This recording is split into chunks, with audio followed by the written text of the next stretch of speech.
folks, and welcome to Tuneful Tuesdays. And before we get on with the actual music magazine, because that's what we've got for you this time around, we need to do a trivia section, don't we? A trivia question, because I forgot, I literally forgot. Mind like a sieve, folks. Mind like a sieve.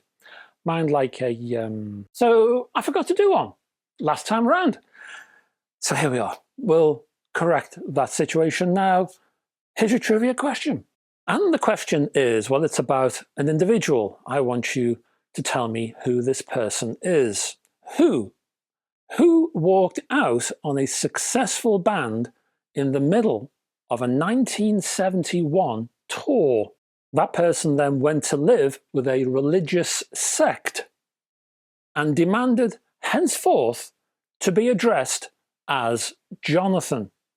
One more time, who walked out on a successful band in the middle of a 1971 tour, went to live with a religious sect, and demanded henceforth to be addressed as Jonathan? Once more, please don't ruin the whole thing and look on Google and do all of that internet-y kind of stuff. This is just a bit of fun. And I will tell you who that person is at the end of this video. Until then, folks, let's check out the music magazine, shall we? And in this particular music magazine, we have a couple of CD reviews for you. We also have a couple of book reviews. But to begin, let's get stuck into some vinyl news.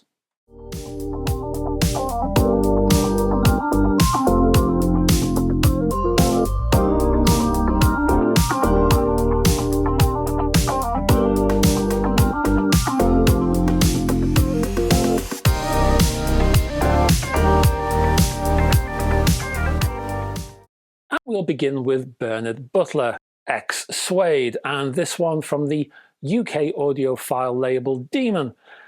Comes Bernard Butler's People Move On, a 2021 edition of the 1998 release with lead vocals re-recorded by Butler.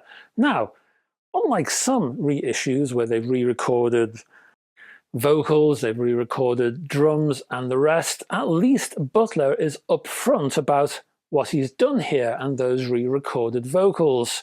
I could mention one or two others who are not Stones, who are not forthcoming in the scheming, cheating activities that they've got up to.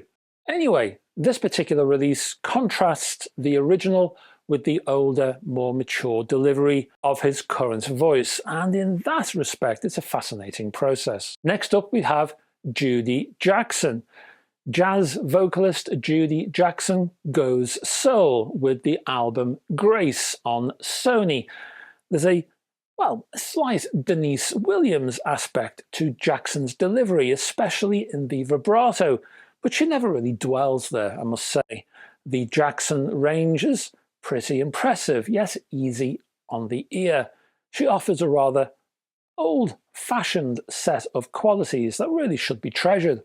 And now a jazz legend, Charles Mingus, plus Hampton Hawes, hard bop piano, and Danny Richmond's drums.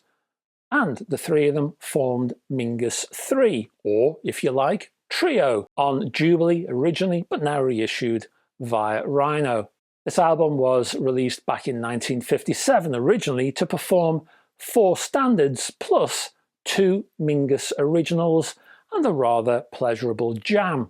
Contrasting with his more experimental albums of the time, this Mingus affair is a rather relaxed jam session in many respects. It's an album to remind Mingus fans that he could cool it now and again. You could describe this album as offering sexy jazz with a harder edge. Next, we have a release from AHI Music and Toronto's AHI, and the album Prospect, a suite of spiritual soul spanning 10 tracks of emotional exploration and self-examination. Next, we have country pop from the UK via the Shires, and the Shires released their 5th album called 10-Year Plan on the BMG label.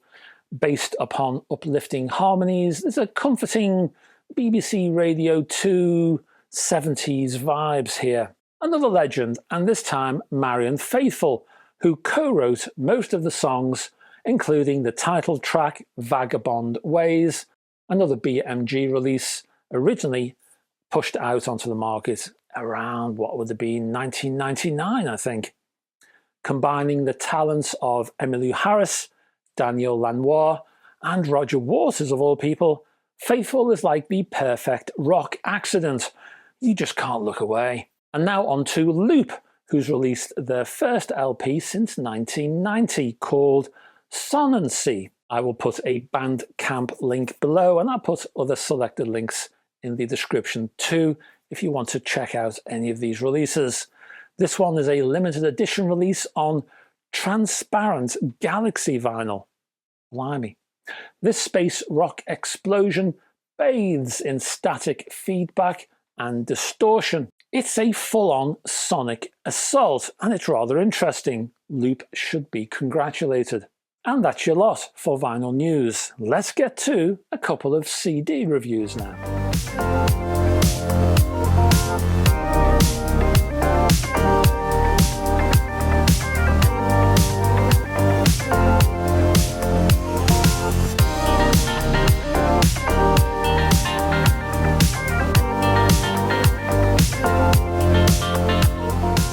And we'll begin with the Betterdays and the Grapefruit release, the album called Hush Your Mouth. The UK band, the Betterdays, could be described as West Country R&B, and I mean proper R&B. I don't mean the diluted, chrome-glossed saccharine soul pop that somehow utilises that moniker these days. The Betterdays, the group, they were based in Plymouth, and the chaps began as a sort of Shadows-inspired group called the Saints. Then they changed their name to the Saints Beat Combo when the Beatles hit the scene. Influenced by the Rolling Stones and the Pretty Things, the chaps evolved further into a gutsier outfit altogether. The group, the Betterdays, were named after a Sonny Terry and Brownie McGhee track, and they became regional favourites and established their own fan club and newsletter. But they didn't have the benefit of the London spotlight and the London power from the major labels, so they were always seen on the periphery, as it were. Yes, they did get down to the city now and again, but it was tough to travel to and from their hometown in those days. Roads were not the easiest to traverse back then. The result was a Polydor single from 1965 and a bunch of acetates and a dim memory of what could have been. This collection attempts to give the band their due by collecting all of their works through the 60s, including 6 tracks from a live outing at the Key Club in 1964 and a host of 90s recordings, along with a belated 1990 album called Backlash on NTB Records. In sound terms, well, this is a compilation, as it were, from disparate sources and from varying time periods, so we should not be too judgmental here. The early tracks have that compressed, clinical upper mid-range leaning, although the label has tamed the effect, which is very much a welcome thing. As you might expect, the 90s recordings offer a broader soundstage, more space across the same, but that slight edgy mid-range does remain. Detail is also honed and enhanced here, which adds to the aggressive nature of the R&B delivery. And our final CD review for this music magazine is from John Carter and a collection called My World Fell Down, the John Carter Story, also on the Grapefruit label. Now, I love stories like this. In many respects, John Carter was truly representative of the music industry during the 60s. The norm, if there could be a norm at that time, was really not the Beatles or the Stones. It wasn't even Amen Corner or Marmalade. It was none of those things. John Carter represented the engine of those times. What do I mean by that? Well, he wrote songs. He performed as a backing singer. He was a session man. He even produced. He also tried to get his own combo up and running, in this case as part of a band called the Ivy League. Now, the Ivy League did enjoy 2 top 10 hits, but they nor Carter became major stars. Even so, Carter became an essential part of what made the 60s the 60s. And it's wonderful that Grapefruit, the label, are able to release a 4-CD box set based around a man who would later move into the advertising industry, which, I have to say, makes perfect sense. Now, Carter was a fixture in London's Denmark Street. In many ways, Denmark Street was Britain's answer to America's Tin Pan Alley. This was the place where many songs were written and hits were churned out for a host of singers who did not write their own material. Not everybody did. During this time, Carter was associated with the Ivy League, yes, but he was also part of the Flower Pot Men and fictional bands like Stamford Bridge, Kincase, and First Class, and a host of other aliases. This collection includes a wealth of acetates that have never been previously released, plus Carter's own songwriting output that became hits for the likes of Herman's Hermits and the Trogs. Read the tremendous booklet that comes with this collection. It's startlingly illuminating. In terms of mastering, well, that varies because this is essentially a compilation. But the meat here is the musicology, music history, and as such, well, this set is absolutely priceless. And finally, we'll finish with a couple of book reviews, shall we?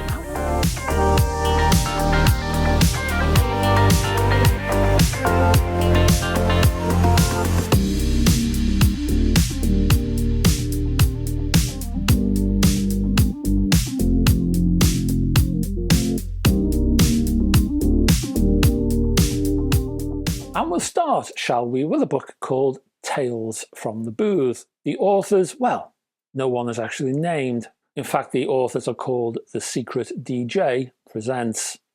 The publisher is Velocity Press. We're looking at a price of £14.99, and pages-wise, this book spans 266 of the things. Now, this is a small format paperback. In fact, it's part 3 of a trilogy that attempts to convey what it's really like to be a superstar DJ, or not. In this edition, the editors have corralled opinions from a host of DJs to garner their opinions from all over the world, from Japan to Russia, from Britain to Singapore, and more. Now, because no names are named, there's a freedom to reveal all here, and they do. The tales told are blessedly varied and are taken from a host of characters with real lives. Now, this book is not a scandal sheet. There's none of the she did this to him and he did this to me, but it reflects real lives. It provides insight. So, for example, there's the now 54-year-old man who offers a potted yet still interesting biography. As a young man, our unnamed interviewee was a dedicated clubber. He won a dance contest and was invited into the hallowed DJ booth because of his dedication. This story is particularly fascinating because we're told that the DJs of the period used vinyl, but also tape from a Revox reel-to-reel and cassettes. Our interviewee tells us how he was taught his DJ trade. All valuable stuff. Then there's the guy who was mistaken for being from the band Faithless, with hilarious consequences. How one mid-range DJ was paid 10 times his normal fee for a millennial gig. Another whose club was raided by gun-toting police and ferocious dogs. And even a hi-fi related vinyl cleaning editorial that will be of particular interest to the viewers of this channel. A remarkable book. And finally, we have a book called simply The Velvet Underground by Chris Roberts from the Palazzo Publishing House, priced at £14.99 and spanning 192 pages. This book, in short, it's a guide. It's a good, structured, small format guide, and it's readable with some messy details thrown in for good measure. Roberts has thrown in quotes from his own Lou Reed interviews to spice up the content, but it's a guide, or rather guide with capital G.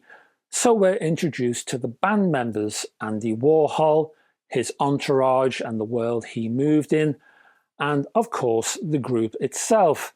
We do get a good sense of the personalities involved here, their problems down to 3 decimal places, and who was bedding who.